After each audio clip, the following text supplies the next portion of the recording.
Welcome, fellow Toastmasters in the audience here, and most welcome visitors on TV with North Metro, because we are here for you as we are for ourselves. And I was thinking seriously over the last 5 or 6 days, what's a perfect theme for this particular broadcast? And I felt that the theme would be Thanksgiving.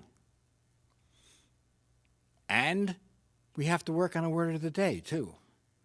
So we're going to have multiple words. Thanks, Thanksgiving, thankfulness, thank you. Any aspect of thank and Thanksgiving will be considered an effective use of the word of the day. Now, I'd like, particularly in the visiting audience there out in TV land, to close your eyes for a moment. And I'm asking you to reflect on what you are really thankful for. What I'm really want you to do is, do you want to go behind just, I'm thankful that I had a good turkey dinner? Or I'm thankful that I'm still working for a living? How about thankfulness for your spiritual well-being? How about thankfulness for knowing someone and you can develop a caring relationship? So let's go deeper into the process of thankfulness and Thanksgiving as we look at our entire evening this evening. Our typical Toastmasters meeting includes formal speeches with evaluations and table topics. And fortunately, our table topics master will go into more in-depth as to the what, why, and how that makes table topics an effective communications tool for everyone, not just we Toastmasters. There'll be a general evaluation and an evaluation portion of the meeting later on. I'll be introducing the general evaluator, and you'll be able to see what makes Toastmasters unique. And that's why we are thankful for being ourselves, even if we are in front of the cameras. We have 2 formal presentations this evening. One's a little bit shorter, and it's going to challenge your love of animals. And the other one is going to be just a little bit longer because the art of effective evaluation is the keystone for what Toastmasters is all about. It's my pleasure to introduce our first speaker. Steve Compton is a distinguished Toastmaster. Now, it would take me a half an hour to explain what that is, but let me share with you that this gentleman has done a little bit of everything in the area of communication and leadership. And one of the aspects of communication, as I said a few minutes ago, was that of effective evaluation. In his 6 years as an active Toastmaster, his focus has been that of an evangelist. I like that word, evangelist, because what he has done is he has taken himself out of the me first aspect and focuses on helping others individually and clubs to succeed in whatever goals they have set for themselves. With a background in evaluation that Steve and I have in common, there is really an art to the process of evaluation. And Steve is going to spend a little time with us this evening in persuading us on why effective evaluations makes a difference. He is working from the Competent Communicator Manual, project number 9, which is Persuade with Power. And he's asked for an enormous amount of time. Seriously, it will take between 20 and 30 minutes to help you fully understand the aspect of evaluation, what it is, why it is, and how it makes a difference in our lives, not only in Toastmasters, but in our entire life stature. So let me bring him forward with a round of applause. Welcome, Steve Compton. Thank you, George. Hello, friends. Why do we, as Toastmasters, want to be effective evaluators? The art of effective evaluation is only one of the many skills that we get in Toastmasters.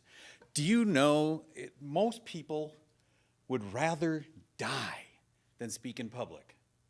And that's why we have Toastmasters, because as individuals, those of us that would rather die than be here have an opportunity, a safe place to come and practice. And so that's why people join Toastmasters. Practice. So that we're able to stand in front of this and not freeze. Now, we all want to practice, and practice involves getting better. It's not magic. It doesn't magically happen. You have to put in the effort. My wife's favorite saying, and I attribute this to her even though I think I've recently discovered that it isn't hers, in fact, it probably has existed for a long time, is that practice doesn't make perfect, but practice makes better. And we all have seen this cycle of identify a problem, plan how to deal with the problem, execute our plan, then review the plan, and start the cycle again. Now tonight, I'd like to share with you that in Toastmasters, executing is our speech, and that's what I'm doing tonight. And somebody is sitting out here going to evaluate me, that's going to help me then review what I just did and identify what was good so that I can do that again. And what wasn't so good so that I can either try to eliminate it or choose if I want to fix it. That's one of the values of Toastmasters. I'm going to quickly review a couple of them with you. Here's the parts of a Toastmaster meeting. We have organization. One of the skills you learn in Toastmasters is how to run a meeting. That's what we're doing here. We have leaders, we have times, we have a plan. And a skill that you get in being in Toastmasters is organization and leadership. We have prepared speeches. That's what I'm presenting right here. A little later, table topics and evaluation. Now the evaluation portion comes last, but it is the most important. And that's what I would like to focus on today. So come with me as we evaluate evaluations. A hatchet job. What kind of an evaluation would that be? I know a friend of mine who started in Toastmasters 40 years ago, his first meeting came in and he was scared to death. He went up in front, started talking, and forgot what he was going to say. And he went back and sat down. Total speech time, 22 seconds. The person who evaluated him came up and literally hacked him up with his hatchet, and he never wanted to come back. That's not what Toastmasters is about. This is a safe place to practice and to get better. And that's what it's about. And so a hatchet job is not an effective evaluation. Next, we want to talk about a whitewash. We've all seen Tom Sawyer whitewashing the fence, and what's he doing? He's hiding the blemishes. Really, if you give a whitewash, oh, you're such a good speaker, everything you do is perfect, it really tells the speaker you weren't listening. You didn't care enough about them to help them try and improve. So an effective evaluation is more about how well you listen, how well you track with the different levels of performance in a speech. Now, typically, a speaker will have a certain history with Toastmasters. I, with 6 years, have given a lot of speeches and should be evaluated on a different level than somebody who started last week and is giving their first speech. So, an effective evaluator has some different roles to play. First, you need to be a motivator.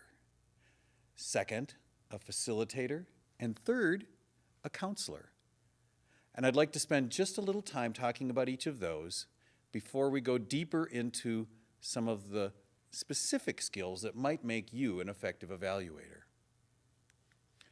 Motivator helps a person look at and discover their old habits and possibly work toward new habits. See those things that need to be changed and give us a reason to change. A motivator is something or someone that provides a reason or a stimulus to do something different. We all have internal motivations. That's why we joined Toastmasters. Wouldn't it be great if everybody in the club also supported that? They had the same motivations as we have internally? So a motivator's job is to create a climate that motivates the speaker. Safety. I love that Toastmasters is a safe place for me to come and speak. I can come up here and make mistakes, and I know that it's safe. I can practice speeches that I'm going to give in an environment where I'm paid or where I am doing my work, my job. That brings a warm spot into my mind and my heart to know that I have that freedom and that I can come here and make mistakes 3-4 times to polish that speech and get it right. A good evaluator is watching improvement. That person who's giving their third speech and their fourth speech obviously is doing better than the first time they came up here, white-knuckled on the lectern and afraid. It was also a strong skill to recognize the person who has something specific that they want to fix and making sure that you're watching for that. Watching those things that they do. They're not playing with change in their pocket. And giving that kind of advice to help motivate them to improve. And finally, we already have that desire to improve. That's why we joined Toastmasters. The motivator is reinforcing that desire. Reinforcement is what helps us keep doing those things that are positive. So how about a facilitator? A facilitator helps and guides and walks alongside you as you try to change. They're helping you see an easier way to do something. So the advice you give as an evaluator should be something that helps the person say, oh, you did that well. I want you to do that again. It was really nice how you tied your introduction and your conclusion together. That helps the person who's giving that speech get that feedback and say, oh, I should do that again. George really liked that. Kent really liked that. It helps me to know that somebody appreciated the thought and time that I put into making those fit together. Your slides worked really well. You see how you can help facilitate the person redoing those things that were positive. So a facilitator is helping the person learn. We all join Toastmasters to improve. Improvement is about practice, and practice over and over is about learning a skill and making that ours. A critic is different. A critic only identifies weaknesses, but a true critic also identifies strengths. The person who can effectively say, you know, I saw you do this, and you did it a couple of times, but a couple of times you did this, And those two things are in contrast. Focus on doing this one. Helps my mind get off of that thing that I was doing wrong and focus on the thing that I should do more effectively. So an effective evaluator helps focus on specifics. Generic comments like, oh, you know, you stood there and you didn't sweat. Not helpful. Not helpful. Keep your hands out of your pocket. Take all that change and your keys out and put them on the table. That's a specific thing that I can say, okay, I'm going to do that, because then I'm not tempted to deal with those things that are in my pockets. Help with specifics.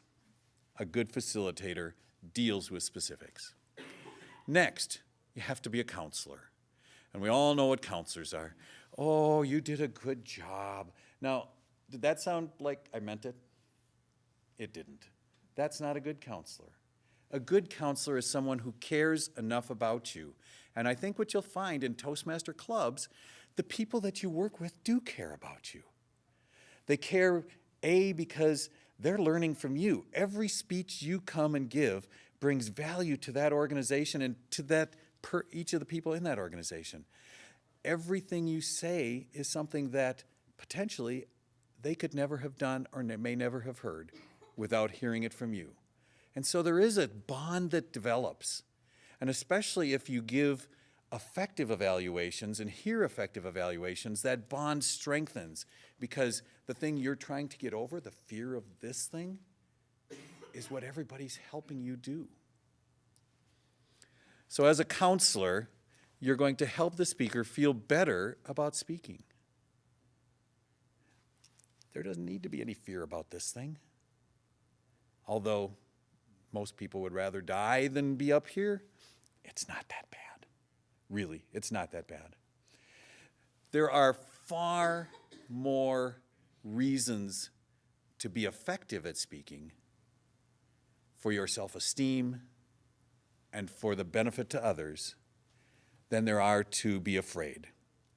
And again, Toastmasters is a safe place to do that. The goal of a counselor is to do whatever is possible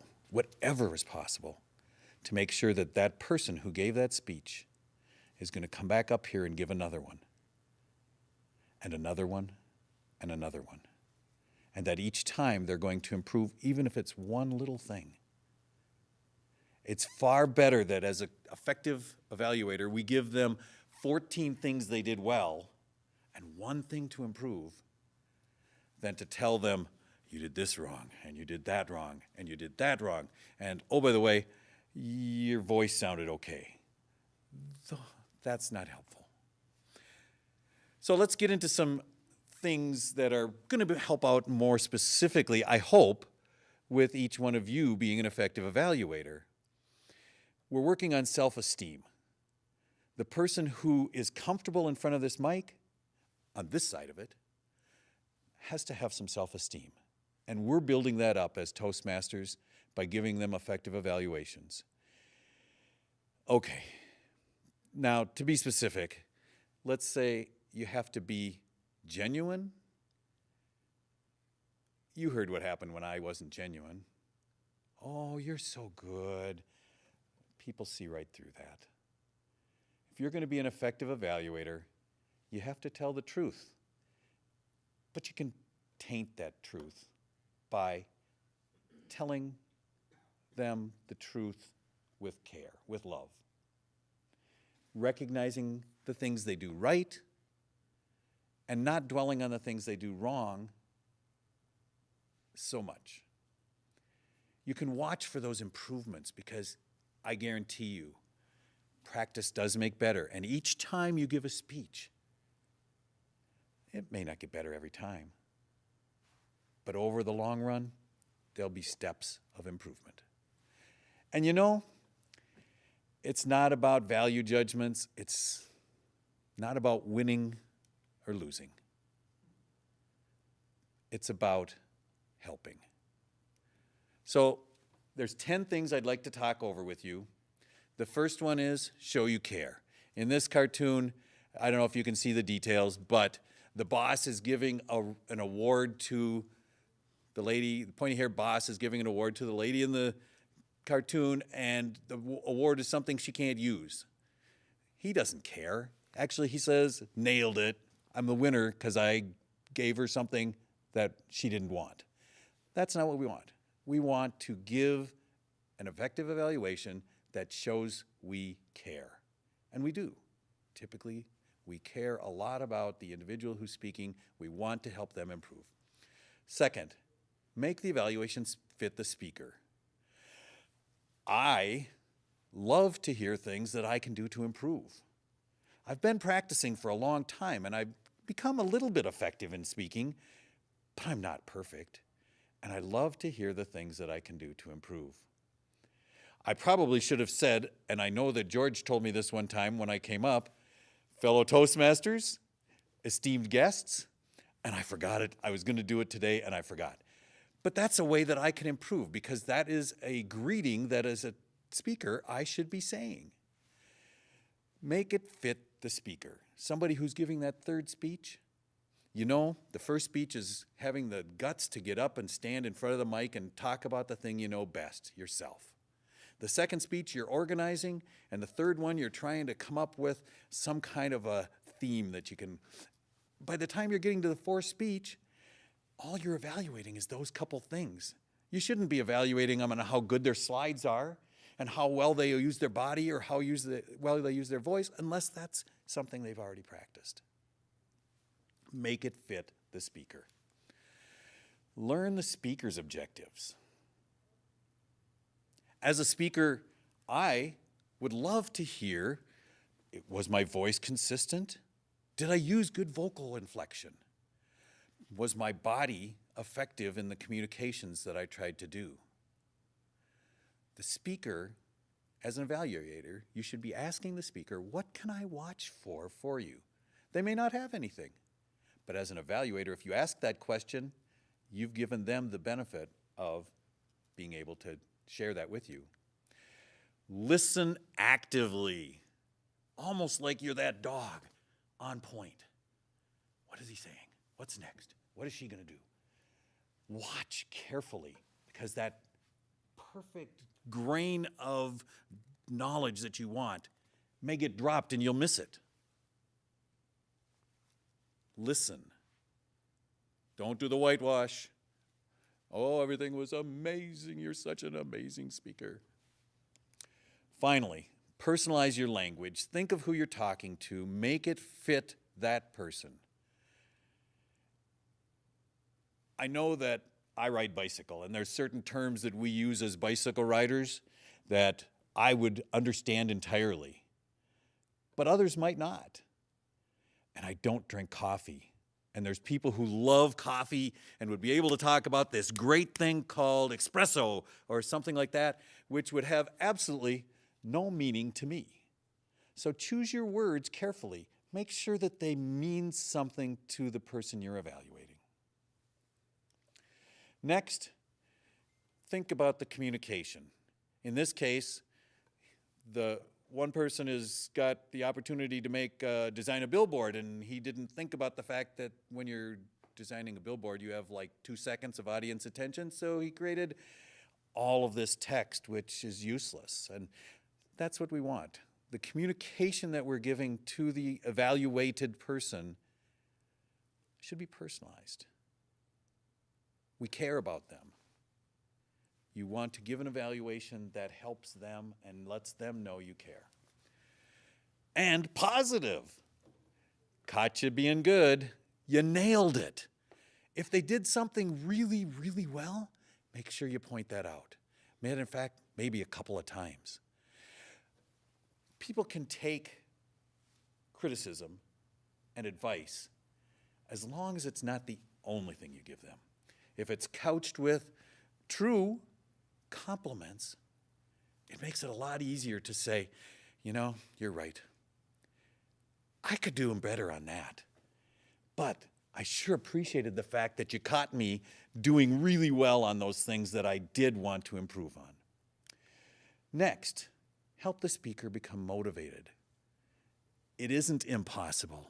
It is possible. You can improve. Practice makes better. Evaluate the behavior, not the person. It's not about me. It's about what I did during the time I stood here and how well I did at effectively communicating with you.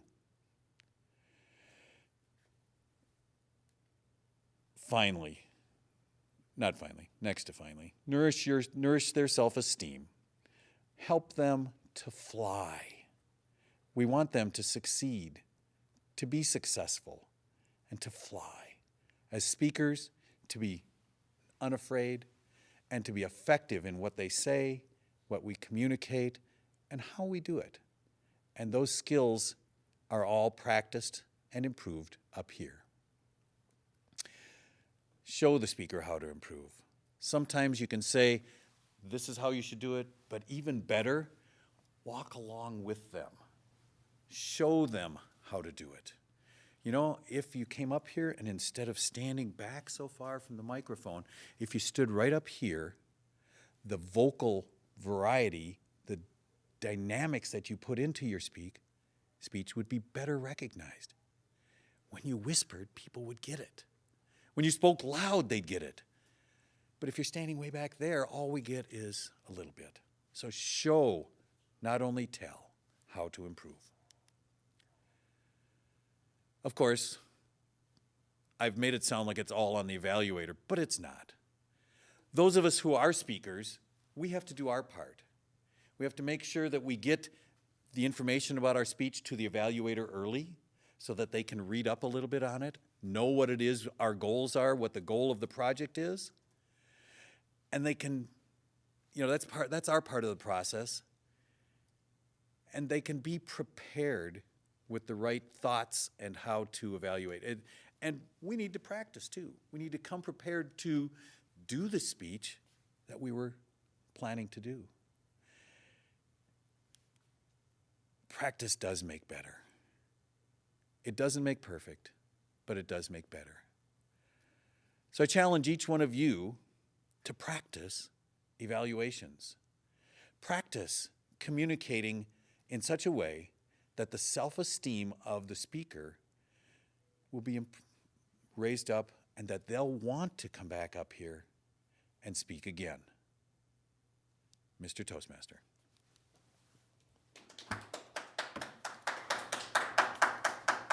Congratulations, Steve. I will share with you that was wow for me. There were some excellent points that were presented and something for me to even build on as I continue to work on my evaluation skills as a Toastmaster. Fellow Toastmasters, we've seen the art of effective evaluation. Now we're going to take a look from an entirely different perspective. I can't see your hands out there in TV land, but how many are dog owners? How many are cat owners? How many have goldfish in the house? Or guppies? Zebrafish? Okay.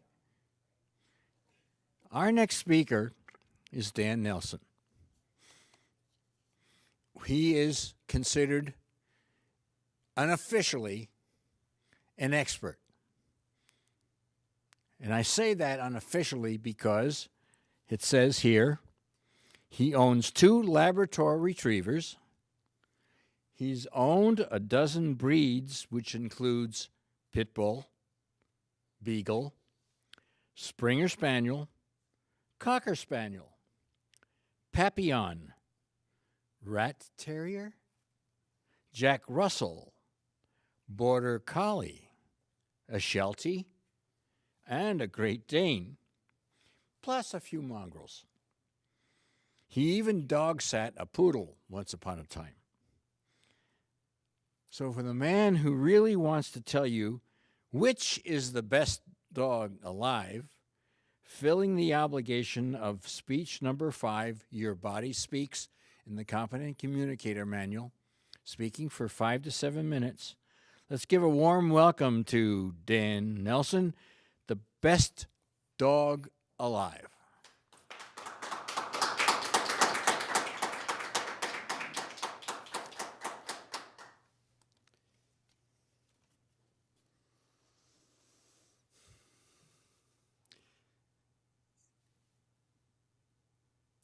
Is there such a thing as a perfect dog?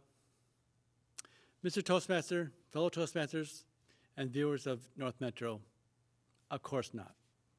There's all kinds of variety of dogs. Some are more appropriate than others, depending on your situation. But today I want to give you 7 reasons why I think the Labrador Retriever is the best breed of them all. Over here on the whiteboard, we're going to go over some of them. First one,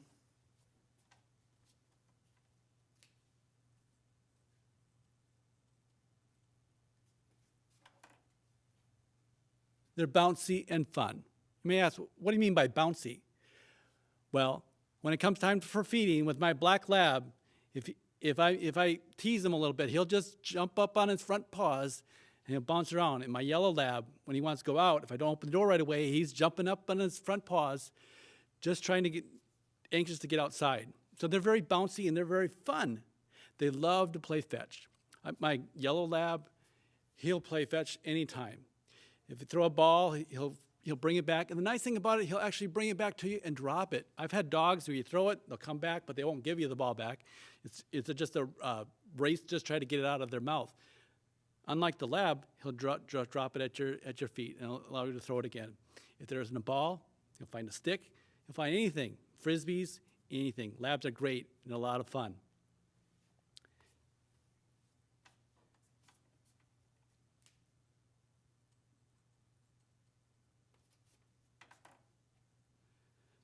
Next is E for ease of training. Labs are very intelligent dogs, and they're very easy to train. If you look at the number of service animals there are, labs are the #1 breeds that are used for service animals. The reason, they're very easy to train. It's a big consideration. And also very intelligent, which makes them, again, very easy for them to train. So that's the second thing.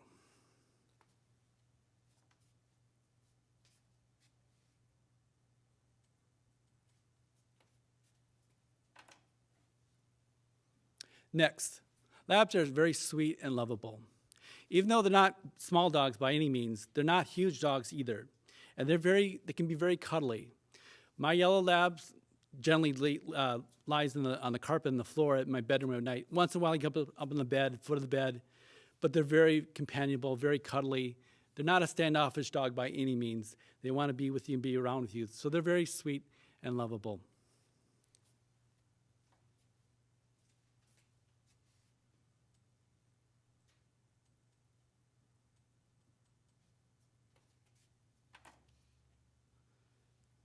Next is T, temperament.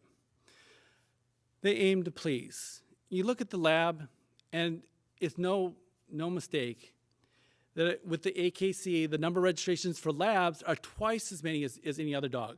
And it's primarily because of their temperament. They're just great dogs. They aim to please. They're not strong-willed, trying to do their own thing. No, they're looking to please you, and they're doing what would be pleasing to you. So that's T.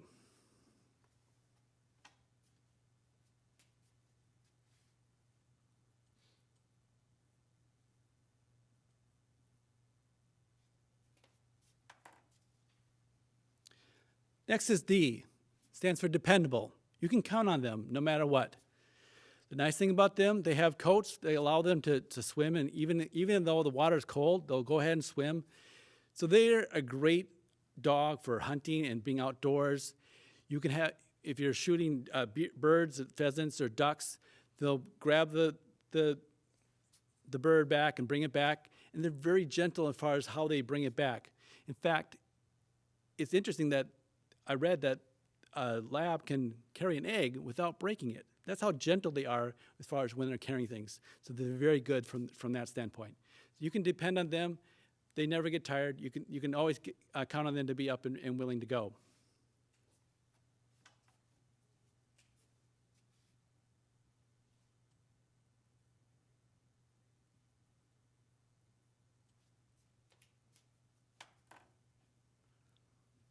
Next is O.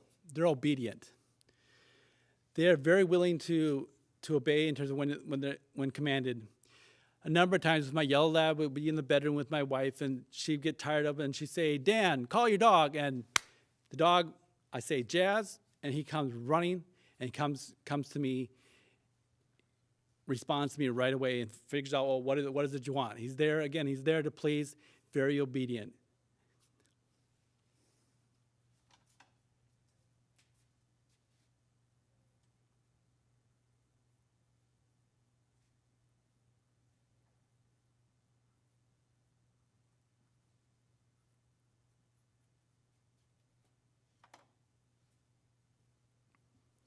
Finally is G. And again, I think this is probably the most important thing. They get along. They get along with others. They get along with kids. They get along with other dogs. They get along with cats. I had a cat, and I still have this cat, and we had a pit bull. He got a hold of the cat, and he wouldn't let go. And literally, I had to grab on to the dog. My wife grabbed onto the cat, and my son actually opened up the jaw of this pit bull to release his hold of the cat. So I don't have to worry about that with my labs. Now, cats don't necessarily like dogs, but the cat has gotten to appreciate the dogs and learn to live with them. So that's the nice thing, not have to worry about the cat's going to get eaten or destroyed while we're gone. So I gave you 7 reasons here about why I think labs are the greatest animals. Again, maybe for your particular situation, maybe you live in an apartment, it may not be the most appropriate dog. But overall, if you look at labs, their temperament, the sheer popularity shows you in terms of why they are such valuable dogs. Back to you, Mr. Toastmaster.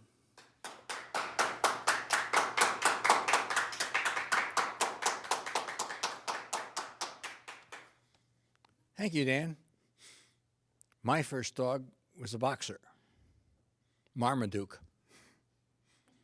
And many of the items put on the whiteboard there was that dog. Unfortunately, he roamed just once too often, and I lost him to a runaway automobile. But now, I own a Shih Tzu. Tiny, cuddly, independent, and she knows when to bark to get my attention. Well done, Dan. I think I've learned something about labs, and I don't know if I'll ever get to the point where I become a lab owner, but something to think about. Well, viewing audience and fellow Toastmasters, our challenge is now before us. Can we answer that never asked before question?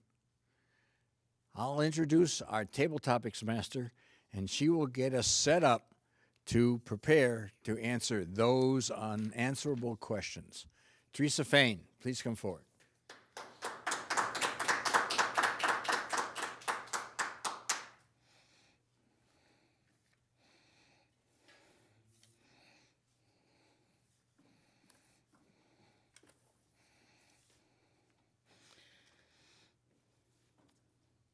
Hello, everybody. I'm the Table Topics Master today. And Table Topics is basically the place where you will learn how to talk off the cuff. I will be providing questions, and my table topic participants have not gotten these questions ahead of time. They'll get it right when I ask it, and they'll have to talk about it for a minute or two and talk off the cuff. These table topics is where you're learning how to speak off the cuff, where you might have an interview question, and you have to be ready to talk about the subject. The theme today was Thanksgiving. I have questions around Thanksgiving to ask these participants. My next question is, what does Thanksgiving holiday mean to you and why? Dan Nelson. Thank you, Madam Table Topics Master.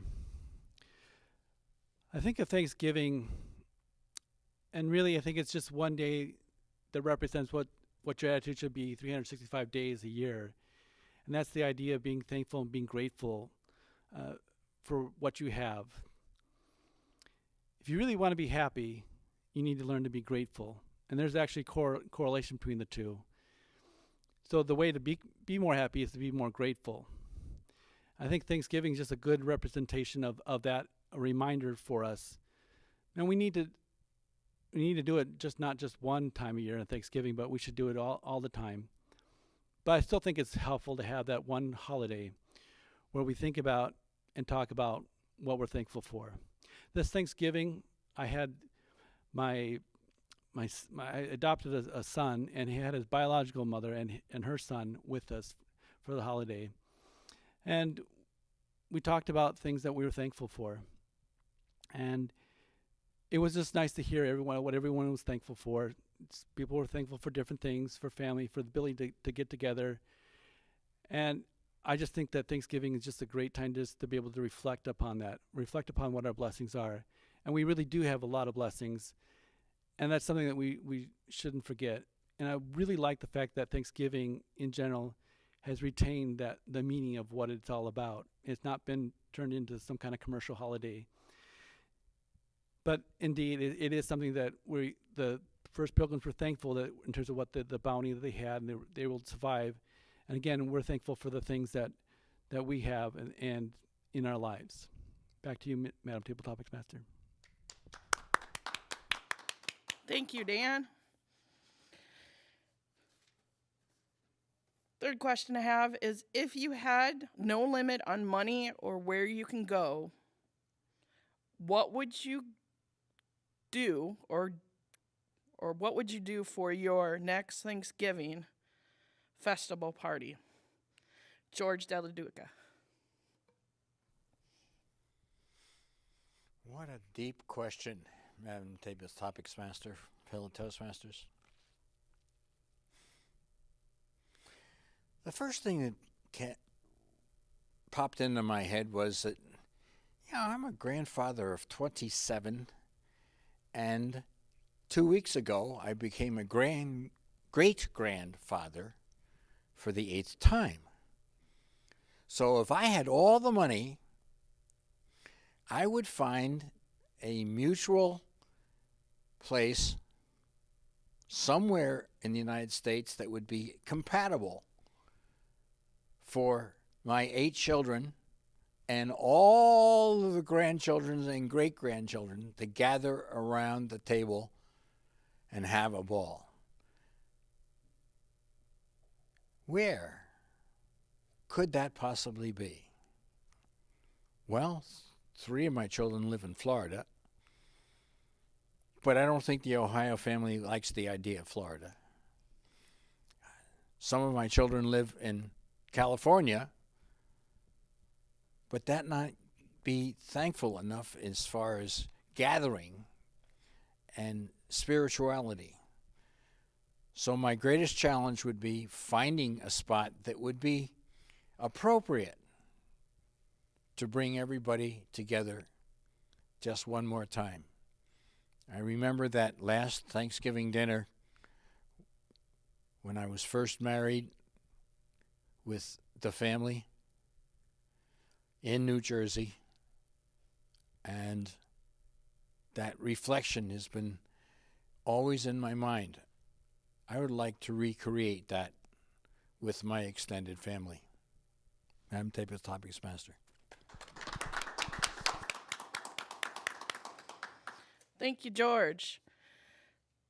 As you saw, everyone, think about Thanksgiving. Think about these questions, and how would you have answered it if you got this question? This is what Table Topics is all about. You never know what question you have, and you need to step up and talk about it.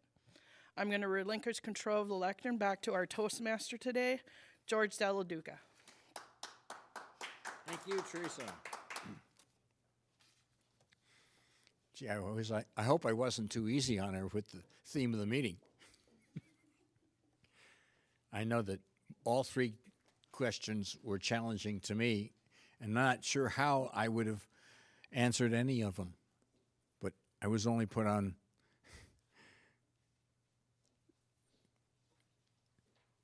put on the spot. That's what I was thinking about. I was only put on the spot once. Fellow Toastmasters, viewing audience, 2/3 of our Toastmasters meeting has been completed.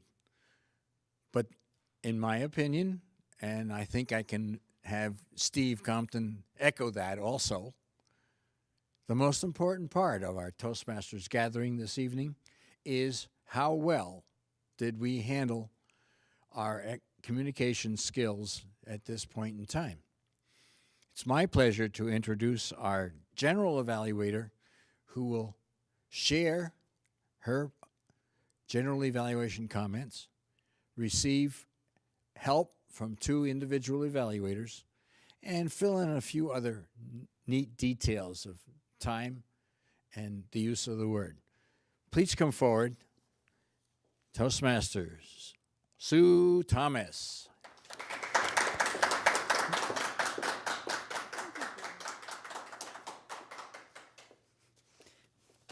Wow. With Steve's speech and with George's introduction, there's not much left that I have to share what my role is tonight. As general evaluator, I am looking at the entire meeting, even our production part of the meeting, in addition to what we normally look at for Toastmasters. And I have some great helpers, and the first one I'd like to bring forward is Teresa, who's going to evaluate Steve's speech.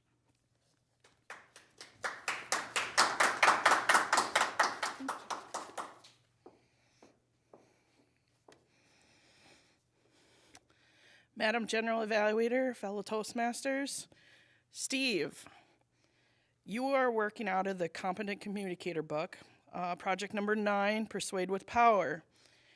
The objectives are to present a persuasive speech that provides logical support for his viewpoint with strong emotional appeal. The speech should focus on a self-interest of the audience. The speaker should also ask to avoid using notes if possible. In addition to the oral evaluation, I'm supposed to complete the evaluation form right here, which I did. Now I'm going to provide what I heard and give Steve some effective evaluations as best as I can, because I learned a lot during this evaluation, and as I was doing this and listening to your speech, I was thinking about all the pieces you gave me. You told me I had to be a motivator, a facilitator, and a counselor. And as you did that, you provided examples. You used a vocal variety in the proper places, especially in the counselor one, when you actually use your gesture of the bad one. It's a good job. I could see that happening, and that was a nice place to kind of connect people.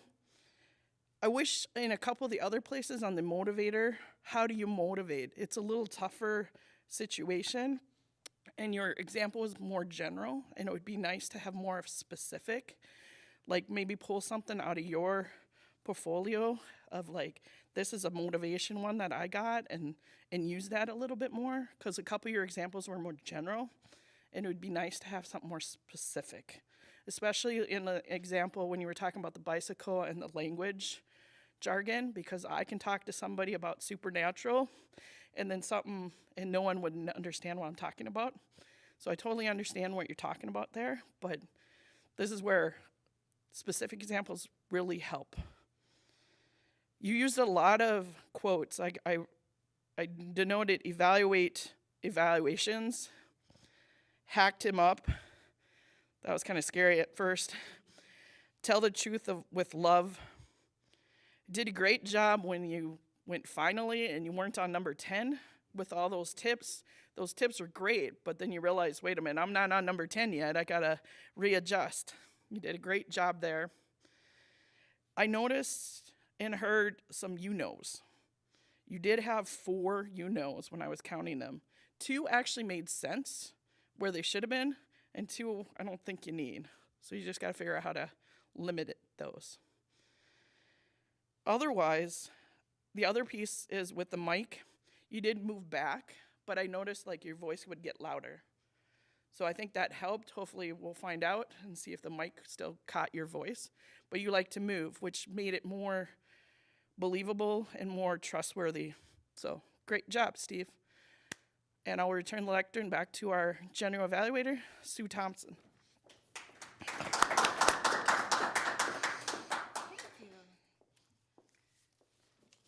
Whoops. Chords, an issue we'll get used to here.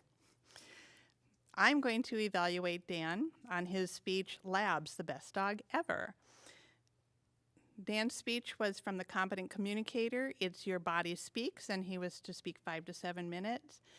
And what we were looking for with Dan's speech was natural body language that helped tell the story and drew us into the story.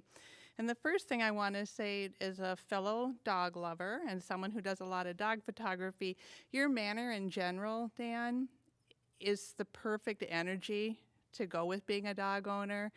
And it also calms all of us in the room when you talk. When you present yourself,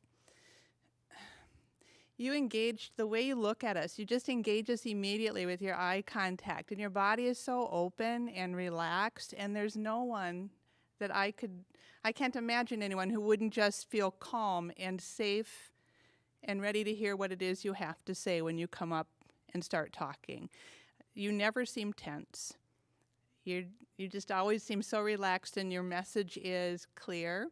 You are well prepared, and you told us at the beginning you were going to tell us why Labs were the best dogs ever. And you actually spelled it out on a whiteboard. There was no denying where you were getting to. You got through 7 points, and you told us exactly why you believe they're the best dogs ever. I might not agree, but you got us there, and you told us that. I was curious about one thing, and the studio audience probably didn't see, but we were given a small version, and I guess I kind of hoped it would be an interactive game, that we might get to guess what the fill-in-the-blanks were and get a little more engagement from the audience, because we have a lot of pet owners, and I think we would have had fun filling in some of the words. And because we had these, I thought it would be useful if we did more with them. I filled mine out with everything you said, but it would have been fun to engage the audience a little bit with it. What else did I have? Your gestures, when you talked about throwing a ball and the bouncy, you had a lot of good animation that really drove home the points that you were making. And I did notice when you said they weren't small dogs and they're not huge dogs, you might have done some kind of size gestures to go along with the not small but not huge. And when your wife said, "Call your dog," and you clapped, I mean, you could just picture what was going on and the urgency that was going on there. So you did a really nice job with things like that. And one thing I really liked that was a wonderful visualization was when you talked about how gentle a lab's mouth was and that they could carry an egg in their mouth without breaking it. I don't know who couldn't understand how gentle you must be. We've all played that toss the egg game, and it's really difficult not to break a raw egg. And your facial animation, when you were talking about personal experiences with your dogs, you light up when you talk about your dogs. And so you could really tell when you're talking about something that was actually happening in your life with your dogs and the joy that they bring you, because your face just lights up when you talk about your dogs. I really enjoyed the speech, and I thought it worked well. I wasn't sure if the topic would work well with this, and this environment is kind of awkward, staying put and talking about how your body speaks, but you still drew us in with small, contained gestures and your facial animation and eye contact. So well done. So,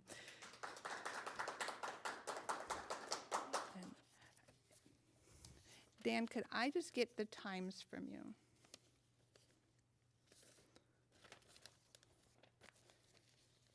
Doing this slightly out of context.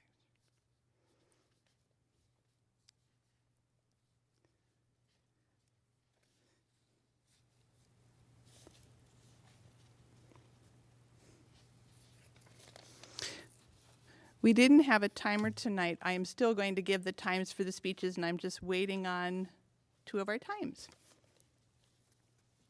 Thank you. All right, Steve's speech was to be between 20 to 30 minutes. And Steve, you really cut down from what you told us in advance. You were 22 minutes and 7 seconds. Excellent job. Dan's speech was to be between 5 and 7 minutes, and you timed in at 6 minutes and 44 seconds. And then for table topics, every speaker is given 1 to 2 minutes to answer the questions. Steve, you came in at 1 minute and 49 seconds on yours. We're going to have a little theme here. Dan, you were 1 minute and 48 seconds. So we're very, very close. Competition. And George, 1 minute 56 seconds. So everyone did a really good job answering with enough content and staying within the 2 minutes.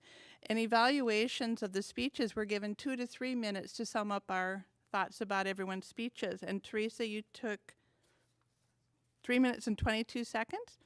And I took 3 minutes and 30 seconds. So we are right at the edge of the maximum there. So we all made it in time. Yay us. And then just some thoughts overall on the meeting. Being a holiday week, we have a smaller group than we normally have. But I thought we did a really good job taking on multiple roles and still making the whole meeting flow. And George, you couldn't have picked a word and had a theme that worked more appropriately for us getting in the words of the day. I was able to count 9 Thanksgivings, 6 versions of thankful or thankfulness. There were multiple thank yous during the day. We did an awesome job with word of the day. And with that, I'd like to say job well done, and I will turn the lectern back over to our Toastmaster, George. Thank you. Well done, Sue. Go back to the first questions I gave you at the beginning of this broadcast, viewing audience and fellow Toastmasters. What is it you are really, really thankful for, beyond good food, security, a job? Get into the depths of thankfulness. We've started this season of thankfulness, and we have the season of joy and future. Think about January when we think about the new year that we wish to be thankful for.